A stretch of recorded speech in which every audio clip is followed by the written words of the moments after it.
নমস্কার বন্ধুরা, রান্নালাপে একটি নতুন রেসিপিতে আপনাদের সবাইকে স্বাগত জানাই। আজকে শেয়ার করব দারুণ একটা স্ন্যাক্স রেসিপি, লঙ্কার চপ বা স্টাফড চিলি পকোড়া, যেটা সন্ধেবেলায় গরম চায়ের সাথে খেতে ভীষণ ভালো লাগে। আমি এটা একদম সহজ আর ঘরোয়াভাবে বানিয়ে দেখাবো, যেটা ফলো করলে তোমরা খুব সহজে এটা বানাতে পারবে। এই চপগুলো খেতে ভীষণ টেস্টি হয়, আর এই লঙ্কাগুলো একদম ঝাল হয় না, তাই ছোট থেকে বড় সবাই খেতে পারবে। আমার রেসিপিটা ফলো করে তোমরা ঘরে একবার অবশ্যই এটা বানিও, দেখবে প্রত্যেকের ভীষণ ভালো লাগবে। চলো বেশি কথা না বাড়িয়ে রেসিপিটা শুরু করি।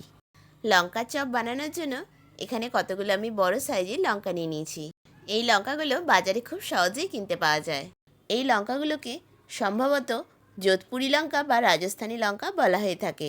তোমাদের জায়গায় এটা কী নামে ডাকা হয় আমাকে জানিও। আমি যেহেতু লঙ্কাগুলোর ভিতরে স্টাফিং দেব, তাই পুরটা ভরার জন্য লঙ্কাগুলো কেটে নিয়ে ভিতরের বিচি বা শিরাগুলোকে বাদ দিয়ে দিয়েছি। তবে এইগুলো আমি ফেলে দেব না। মিক্সিতে পেস্ট করে নিয়ে এটা রান্নায় ব্যবহার করা যেতে পারে। হালকা একটু ঝাল ভাব থাকে, তবে খেতে বেশ ভালো লাগে এতে। যাই হোক, এবার লঙ্কাগুলোকে অনেকটা জলে ভালো করে ধুয়ে নিতে হবে। হাতে যদি একটু বেশি সময় থাকে তাহলে তোমরা এটা নুন জলে 10 থেকে 15 মিনিট ভিজিয়ে রাখতে পারো। এটাতে লঙ্কাটা একটু সফট হয়ে যাবে। তবে আমার হাতে বেশি সময় ছিল না, তাই আমি আর ভিজিয়ে রাখিনি। এরপর স্টাফিংয়ের জন্য দুটো বড় সাইজের আলু নিয়েছি। আলু দুটোকে জল দিয়ে ভালো করে প্রথমে ধুয়ে নিয়ে প্রেশার কুকারে কয়েকটা সিটি মেরে সিদ্ধ করে নেব। তবে যেহেতু আমি এটা নতুন আলু ব্যবহার করছি, তাই 3-4টে সিটি দিলেই হয়ে যাবে। এই চপের পুরটা বানানোর সময় আমি একটু পেঁয়াজ ব্যবহার করব, তবে তোমরা চাইলে একদম পেঁয়াজ ছাড়া নিরামিষও বানাতে পারো। তবে এই চপগুলো নিরামিষও খেতে খুব ভালো লাগে। এখানে আলুগুলো সিদ্ধ করার আগে আমি আর খোসা ছাড়ালাম না। আলুগুলো সিদ্ধ করার পরে একেবারেই খোসা ছাড়িয়ে নেব। গ্যাসটা অন করে নিয়ে আমি কুকারটা বসিয়ে নিয়েছি। ওদিকে যতক্ষণ আলুটা সিদ্ধ হচ্ছে, ততক্ষণ একটা পেঁয়াজ আমি কেটে নেব। তোমরা যদি এটা একদম নিরামিষে বানাতে চাও তাহলে পেঁয়াজটা দেওয়ার দরকার নাই। একটা মিডিয়াম সাইজের পেঁয়াজ এখানে নিয়েছি, আর পেঁয়াজটাকে ভালো করে খোসা ছাড়িয়ে আগেই ধুয়ে নিয়েছিলাম। এবারে এটাকে একদম সরু সরু করে কেটে নিচ্ছি। দেখো, এখানে আমার পেঁয়াজটাও কাটা হয়ে গেল। আলুগুলো এখানে সিদ্ধ হয়ে গেছে। আলুটাকে জল থেকে ছেঁকে তুলে নিয়েছি। এবার খোসাটা ছাড়িয়ে নেব। আলুটা একটু গরম আছে, এই অবস্থাতেই আলুটা মেখে নিতে হবে, কারণ এটা নতুন আলু তো ঠান্ডা হয়ে গেলে শক্ত হয়ে যাবে। আলুগুলো এখানে খোসা ছাড়ানো হয়ে গেল, এগুলোকে জাস্ট একটু মেখে নেব। এবার গ্যাসের ফ্লেমটা অন করে নিলাম আর একটা কড়াই বসিয়ে দিলাম। এতে স্টাফিংয়ের জন্য পুরটা রেডি করব, তাই পরিমাণ মতো অল্প একটু সর্ষের তেল দিলাম।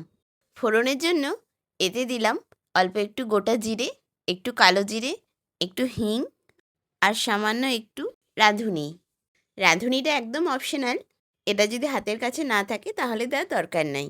পারলে চেষ্টা করো হিংটা যেন দেওয়ার, তাহলে দেখবে চপের স্টাফিংটাতে ভাজা জিরে আর হিংয়ের একটা খুব সুন্দর গন্ধ ছাড়বে। ফোড়নটা ভালো করে ভাজা হয়ে গেলে এতে কেটে রাখা পেঁয়াজটাও দিয়ে দেবো।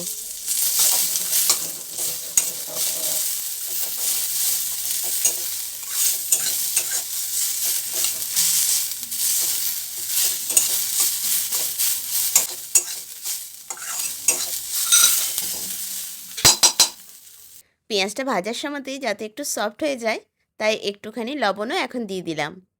তবে লবণটা পরেও আলুর সাথে একটু দিতে হবে, তাই এখানে পরিমাণটা একদমই অল্প রেখেছি।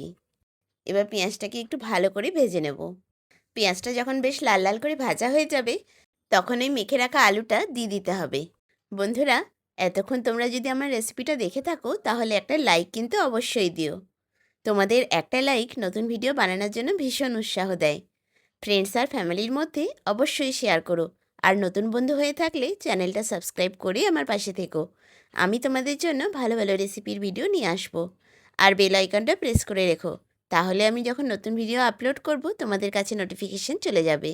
আজকের রেসিপিটা তোমাদের কেমন লাগলো আমাকে কিন্তু কমেন্টে অবশ্যই জানিও। দেখো, এখানে সিদ্ধ করে রাখা আলুটা দিয়ে দিয়েছি। এবার এতে পরিমাণ মতো লবণ আর কিছুটা হলুদও দিয়ে দিলাম। লবণটা যেহেতু আগে পেঁয়াজটা ভাজার সময় একটু দিয়েছিলাম, তাই সেটা খেয়াল রেখে পরিমাণটা বুঝে দিও।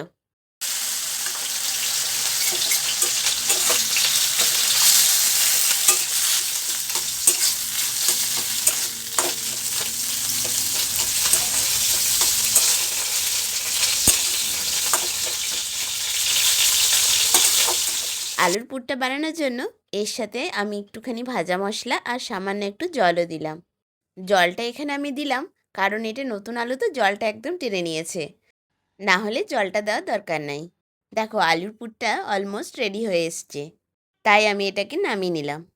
এটাকে একটু হালকা করে ঠান্ডা করে নেব যাতে পুরটা লঙ্কাগুলোর মধ্যে সুন্দরভাবে ভরা যায়।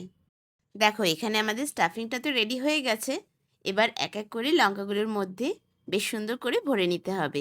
তোমাদের রেসিপিটা কেমন লাগছে আমাকে কিন্তু অবশ্যই জানিও। আর এইভাবে একবার অবশ্যই ঘরে বানিয়ে দেখো, দেখবে প্রত্যেকেই ভীষণ ভালো লাগবে। আমি একদম সহজ আর সিম্পলভাবে এটা বানানোর চেষ্টা করেছি। এটা ফলো করে তোমাদের ঘরে বানাতে দেখবে একদম অসুবিধা হবে না। দেখো একটা লঙ্কা পুর ভরে আমার রেডি করা হয়ে গেল। এইভাবেই বাকি সব লঙ্কাগুলো পুর ভরে রেডি করে নেব। এই গরম গরম লঙ্কার চপ মুড়ির সাথে মেখে যেমন খেতে ভালো লাগে, সেই রকম চায়ের সাথেও খেতে ভীষণ ভালো লাগে। তোমরা কোনটার সাথে এটা পছন্দ করো আমাকে জানিও। দেখো এখানে সব লঙ্কাগুলো আমি রেডি করে নিলাম। এবার একটা ব্যাটার বানিয়ে নেব। তার জন্য নিয়েছি 3 চামচ বেসন, সামান্য একটু লবণ, সামান্য একটু হলুদ আর একটু জোয়ান আমি হাতে ক্রাশ করে দিলাম।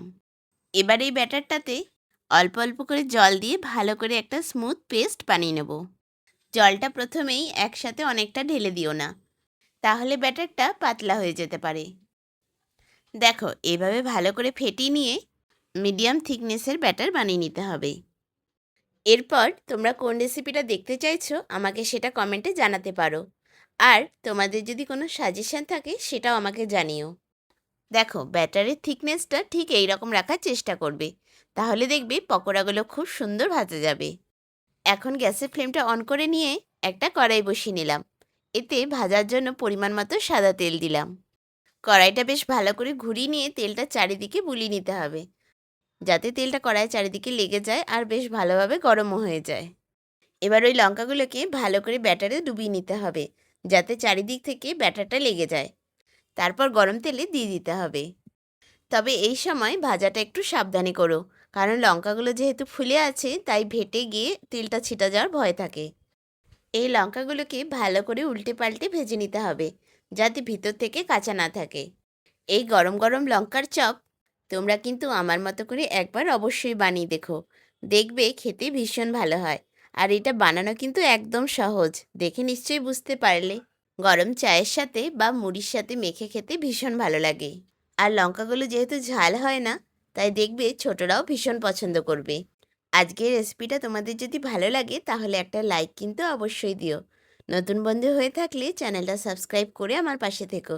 আর কমেন্টে জানিও তোমাদের কেমন লাগলো। আজকের মতো টাটা, আবার একটা নতুন রেসিপির সাথে দেখা হবে। সবাই ভালো থেকো।